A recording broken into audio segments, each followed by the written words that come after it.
Pagdating sa pagandahan ng beach, hindi magpapahuli ang Pilipinas. Kung tutusin, mas mahaba ang coastline ng Pilipinas kaysa sa North America. At pag sinabing beach, isa sa ipinagmamalaki ng Pilipinas ay ang malaparaisong baybayin ng Boracay.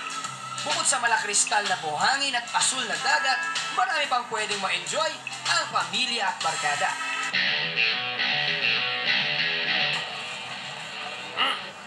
Mga kapatid, ito ang una kong activity. Ang tawag dito, Tornado Jet.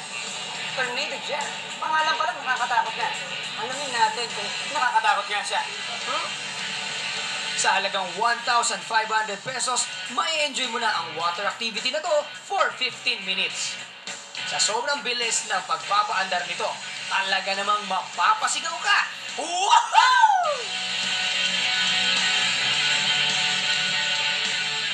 Charan! Mga kapatid, nakakita na ba kayo ng isda?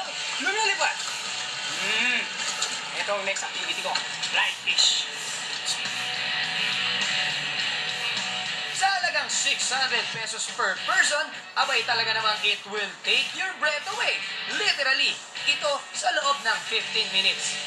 Masusubok dito ang galing mo sa pagkapit para ikaw ay di tumilapon sa tubig.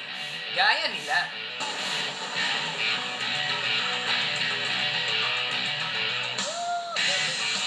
At syempre, matapos ang mga extreme activities na sinubukan ko, it's time for me to relax and unwind sa himpapawid.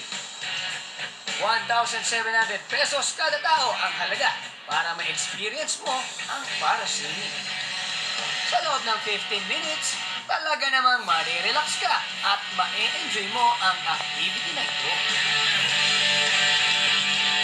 Kaya imbita mo ng mga kapatid natin na bumisita rito at subukan yung mga water activities niyo.